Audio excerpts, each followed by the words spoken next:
Finalmente chegando à última parte do vídeo aonde nós comentamos sobre as saídas do Sampaio de jogadores, treinadores e até mesmo fotógrafo. Então, curta, comente, compartilhe, se inscreva no nosso canal e novamente agradecendo ao Árabe Louco e também ao Ebert por se fazerem presente e ajudarem neste vídeo. Então é isso, vamos lá. Né, duas dispensas, uma que eu fiquei feliz e outra que eu fiquei triste. Alucinando Quadros, que foi o primeiro a ser dispensado.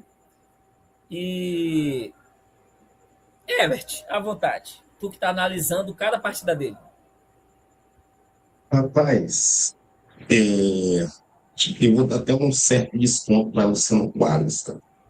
Ele é ruim, ele é ruim. Não é um técnico bom, não é um técnico promissor, nunca será. Como a mesma frase que a gente usa aqui, o Sampaio foi, talvez não tenha certeza que o Sampaio, mas foi um time grande que ele conseguiu treinar. Só que, analisando friamente as partidas, eu jogo também 50% dentro no conjunto, jogadores e treinadores para os jogadores, porque é muito jogador ruim.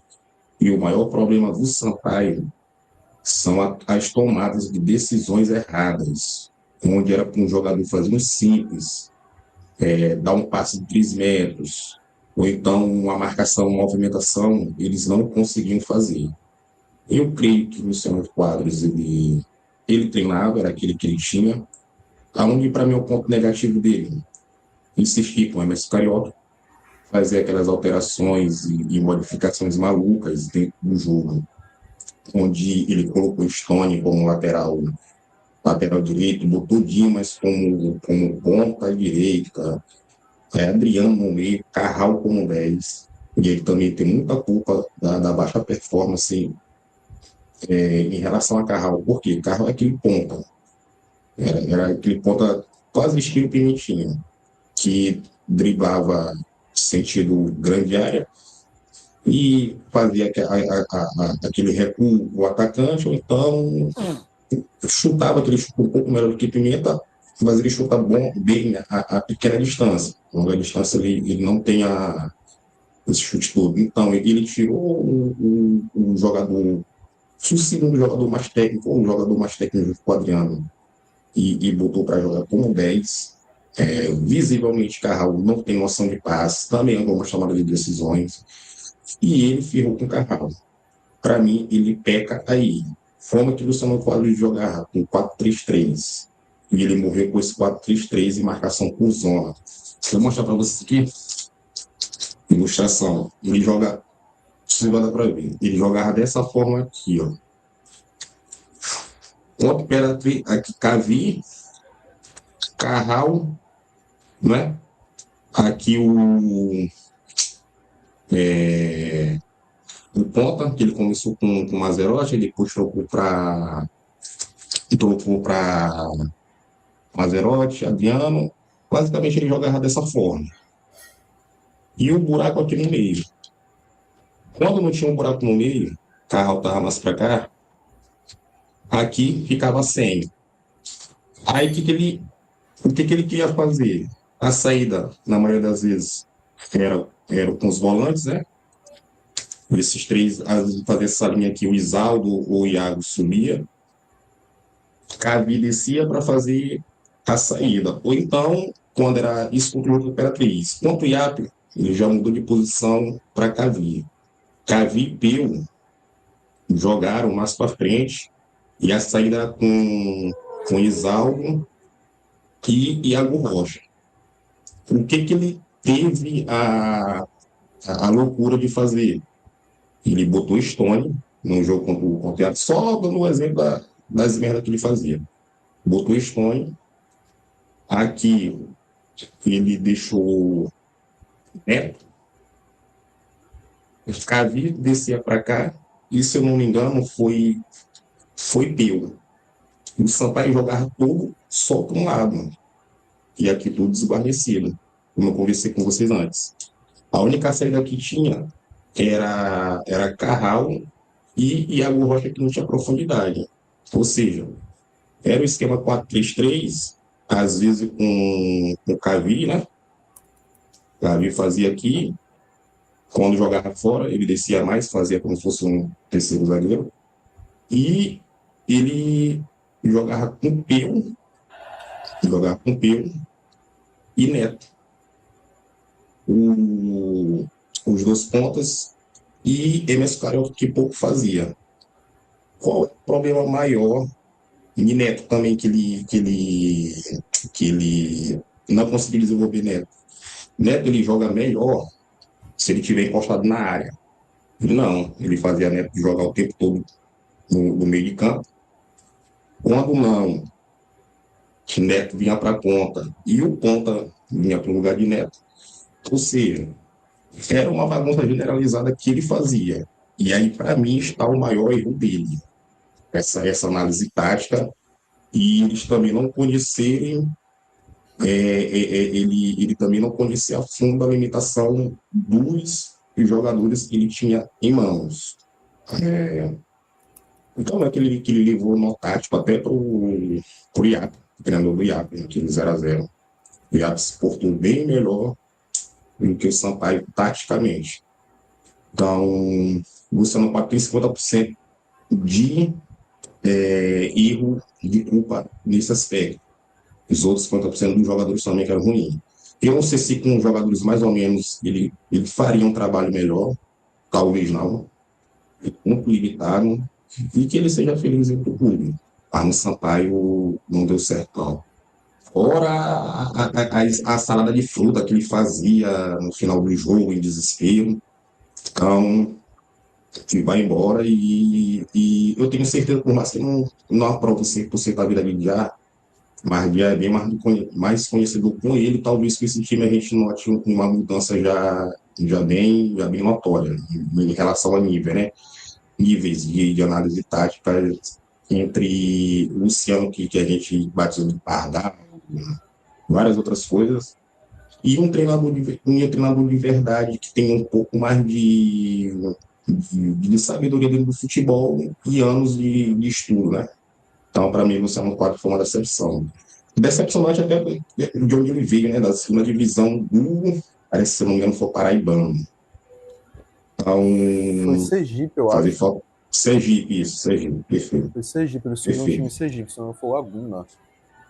Então, é um treinador ruim que pegou peças ruins e, de qualquer forma, também nos prejudicou em muito jogo. Ele não conseguiu extrair o máximo desses bares. Então, vá para nunca mais passar perto da série do Sampaio. Bruno, e você?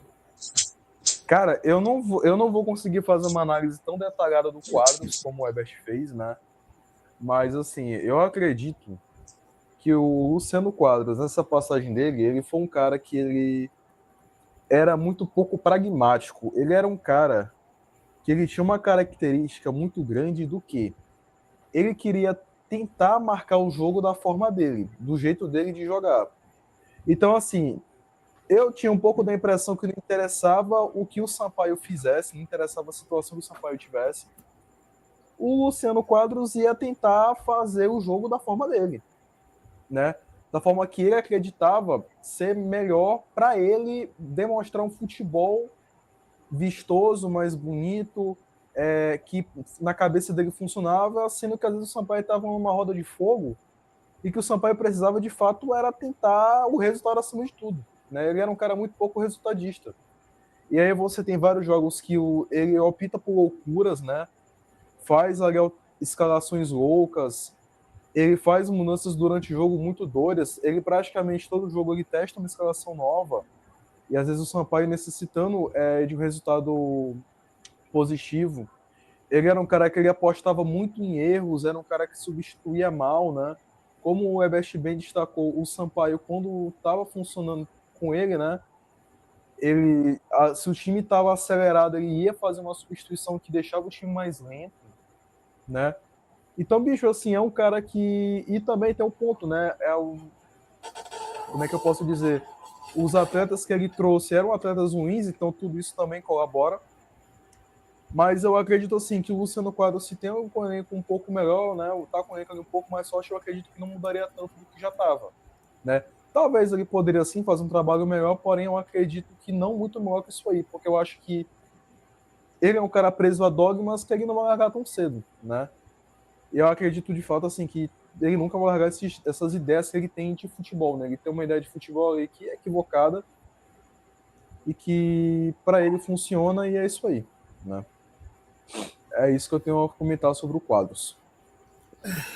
Assim, continuando, não tem como fazer uma análise como o Herbert fez, espetacular. Vai virar corte também. Mas acho que o principal era que, como você falou, ele não era pragmático. E acima de tudo, ele era uma cópia barata do Diniz. Isso me irrita muito. Né? Diniz demitido do Vasco. E assim, quando. Pode falar, Everett. Tardiamente. Não, foi demitido tardiamente, porque aquele cara ali é o mesmo perfil de loucura mesmo. Exato. E é porque, diferente do Diniz do Rio de Janeiro, que às vezes era confrontado pelos números dele, aqui não. O Luciano, alucinando Quadros, falava das suas alucinações, suas abobrinhas, todo mundo. É verdade, é verdade. Tá certo. Eu não sei o quê. Massa de pão, ser eficiente, e a gente poderia ter goleado. Só foi 3. Porque se a gente for cavucar as outras entrevistas dele, vai achar mais coisa. Mas, assim, era um bagulho que me irritava. Porque, além de ser desconectado da realidade, como o Diniz também é, desconectado da realidade, os mesmos problemas que você colocou aqui, Herbert, são problemas que o Vasco também passou, porque tem um irmão que torce pro Vasco, e ele me reclamando dessas coisas.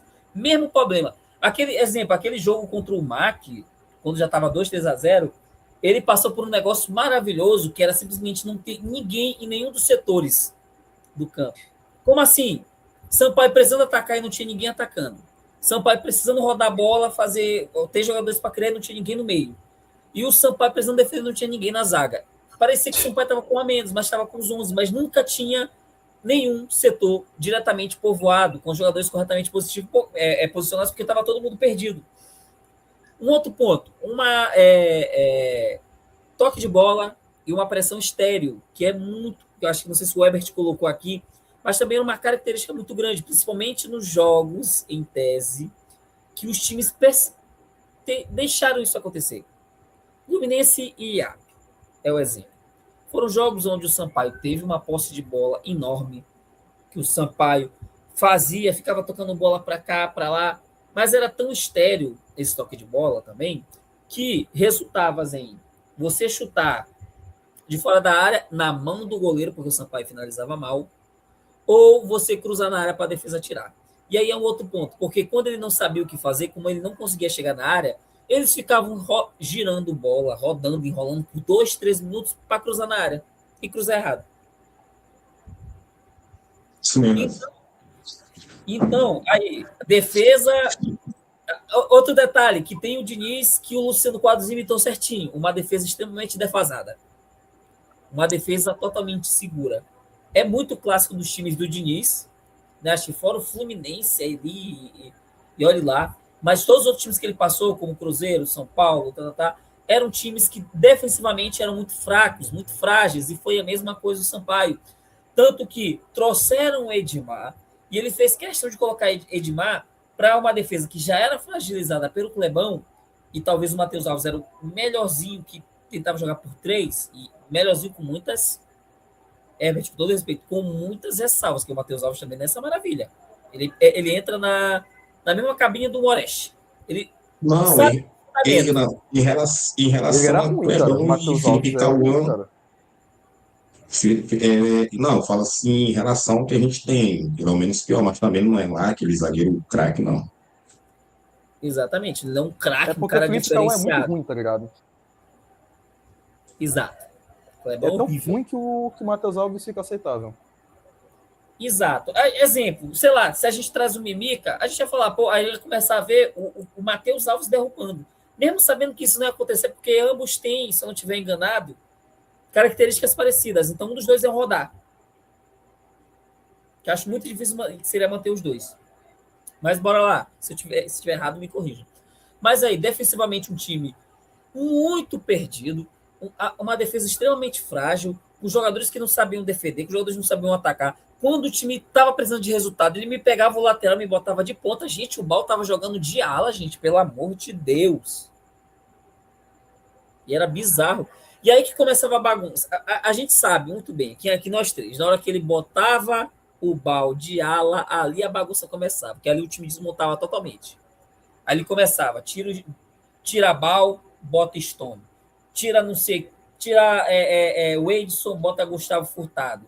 Ou pega aí o Herbert traz essas pontuações, que inclusive, Herbert, tu chegou a pontuar quando ele subia o time para fazer um 3-5-2, vamos dizer assim?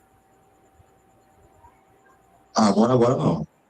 Pois é, depois tu pode pontuar isso, porque tinha o time do 4-3-3 e tinha o time do 3-5-2 que conseguia ser pior ainda, porque ele povoava o ataque, mas era um time que ficava todo na frente, e esse buraco no meio de campo continuava. Aí, às vezes, ele me botava, sabe quem? Quando não era o Matheus Moraes, ele me botava o Carral para povoar esse meio de campo. Ele me botava o Edson para povoar esse meio de campo. Ele botava o Alexandre para povoar o meio de campo. Ele botava todo mundo, menos alguém que realmente poderia estar ali. E Dantas? E não tirava o Emerson Carioca do ataque. O Emerson Carioca ficava com um atacante fixo. Bizarro. Então é um cara que, taticamente, não foi bem. Tirando aquele segundo tempo contra o MAC, que foi loucura. E não vou contar este jogo. E agora chegou o pessoal, agora vou ter que acelerar aqui. E tirando esse segundo jogo, que foi mais transpiração do que inspiração, nenhuma partida boa. Nenhuma partida boa dele. Entendeu? Nenhuma. Fora esse segundo tempo contra o MAC. E é um cara que até pode ter boas ideias, tudo. Mas não ia demorar muito pro negócio desandar. Entendeu? Não ia demorar muito. E aí, o último comentário, né, pra gente concluir, porque tá um barulho maluco aqui. Vamos falar da saída dele. Cadê? Que eu vou botar agora, neste exato momento. Dantas, rapidinho, só para fechar o Luciano Quadros. Como apontou o Árabe, eu também, nós pontuamos a falta de percepção tática dele. O momento que eu vi realmente que ele se perdeu foi contra o IAP. Ele preferiu aquele 4-3-3 que ele joga, né? Aquela marcação por zona, onde a bola tá, o time todo balança, né? Aí ficava o time todo pro lado esquerdo, com Stone e Mazerotti. Sendo que o nosso jogador de qualidade técnica era Carral. Carral ficava desassistido do outro lado. E isso perdurou por vários minutos e ele não conseguiu fazer essa leitura, que por ali não saía mais nada, com Stone e Mazerotti. Aí Capi também cortava às vezes, e Carral, ele queria para Carral fazer um papel de 10 e não de ponta. Então, são essas percepções assim, táticas que também ele não conseguia fazer, ou então, como o Bruno disse, como ele é da escola de Fernando Diniz, aquele tipo de que ele morre com a convicção, ele não conseguia abrir mão, ele não conseguia enxergar o que o Sampaio passava dentro de campo em determinadas situações de jogos. Então, ali, para mim, ele notoriamente começou a se perder. No primeiro contra o Imperatriz, até que no primeiro jogo, tudo bem. O André estava se posicionando, se conhecendo tudo. Mas a partir do segundo jogo, já é perceptível essa falha dele de leitura tática. E essa é a segunda coisa que me pega em relação a ele, já usando o microfone, é justamente isso. A questão do QI negativo, vamos dizer assim, em relação à leitura de jogo, que também era muito bizarra. Para concluir, cadê? Eu coloquei aqui. Temos a saída de Lampida, né? O nosso querido fotógrafo acabou saindo, aí eu queria saber nas opiniões de vocês o que vocês acharam dessa saída, se concordam ou não, porque Mauro Privado ficou. O cara das artes continua e o cara que tá fazendo um trabalho bom tá indo embora. Olha que delícia. Cara, é um completo absurdo, né, cara? Eu não sei se foi ele que saiu, se o Sampaio que tirou ele, né? Mas nesse caldeirão de demissões que tá tendo no Sampaio, nenhum dos demitidos é Mauro Privado e nem Laércio Júnior, né, cara? Lamentável, né?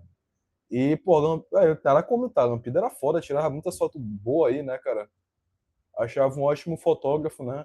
A única coisa ruim dele é que basicamente as fotos deles eram. A foto dele era boa o suficiente para Laércio, para nosso querido diretor de arte do Sampaio fazer todo o jogo, a arte do jogo somente ser a foto dele e um monte de legenda com valor de preço de ingresso. Somente isso, né? E o uso de IA, né? Nessas artes do Sampaio, o uso abusivo de IA, né? Negócio E tu, Herbert, infelizmente absurdo. algo. Para mim, com certeza o fotógrafo é o menor dos problemas do Sampaio. A gente deveria se preocupar com outras coisas em vez de até tirar um bom profissional, né? Eu não conheço, não acompanho, mas as fotos realmente eram fotos de qualidade. E, querendo ou não, faz parte do staff do clube, né? Para mim, isso representa muito o que é a nossa gestão hoje. Bons funcionários não tem valor, não tem a valorização que merece. E como você sempre pontua e bate nessa tecla, eu não sou muito ligado a essa questão de marketing, do que a arte feita, desde que não tem aquela falha grave do símbolo, que eu até postei no grupo lá, que parece não foi feito em IA, e Dantas comentou que na apresentação de IA foi usado o nome de Luciano Quadros. Então, para mim, são erros amadores. Mas isso representa muito como é o nosso clube é gerido hoje. Se ele pediu para sair visando uma outra oportunidade melhor, ok, legal. Isso aí todo mundo merece um sucesso profissional. Agora, se ele foi retirado pela gestão por algum motivo que ninguém nunca saberá, como eu disse para vocês, isso materializa o que é o Sampaio hoje, a bagunça generalizada. Mas é isso aí, cara. Do Sampaio eu não espero nada além do que coisas ruins, né? Vindo da nossa administração. É uma pena, parecia ser um bom profissional.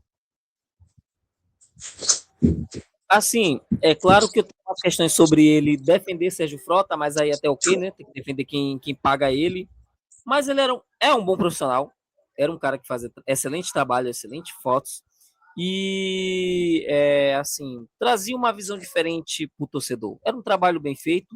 Eu acho que não tão valorizado às vezes, porque o Sampaio poderia ter feito coisas melhores com a foto e usava a foto dele para fazer as piores coisas do mundo. Aí é triste. Mas, assim, talvez a gente saiba, talvez a gente não saiba. Mas é triste quando você vê profissionais do Sampaio bons saindo, como aconteceu com um cara que cuidava do marketing antes, que fazia as artes do Sampaio, que eram maravilhosas, para entrar Mauro Privado. E aí a gente tem que se preparar, né? Porque, meu parceiro, provavelmente a qualidade das fotos do Sampaio tem muita chance de piorar. Então é isso. Muito obrigado a todos vocês que assistiram a este vídeo. Perdão pelo barulho ali foda. Obrigado, Árabe. Obrigado, Herbert. Vocês têm alguma coisa assim para falar para concluir ou não? Assim, só tipo, valeu, tal. Rapaz, só Sim, agradecer, mais né, uma cara? A vez, galera que. Poxa, aqui. agradecer tudo que falei. Quando vocês quiserem, se der para mim, eu sempre estarei aqui para somar. E já deixar um alerta para tudo de Sampaio, né? Porque mudou a comissão técnica, que a gente tem prospecção em subir para a Série B. Porque o que falta realmente é uma boa gestão em material humano. Mas, no mais, muito obrigado pelo convite e sempre estaremos aqui para somar, quando se trata de Sampaio Corrêa. Valeu. Então vamos lá. Muito obrigado a vocês dois, Árabe Louco e Herbert, por terem aceitado o convite. E é isso, gente. Vídeo feito. E vai demorar um pouquinho para ser editado, 1h20 de vídeo, então vai demorar um pouquinho para a gente editar, mas vai dar bom. E ainda essa semana, se tudo der certo, esse vídeo vai ser postado. É isso, muito obrigado e até o próximo vídeo. Falou!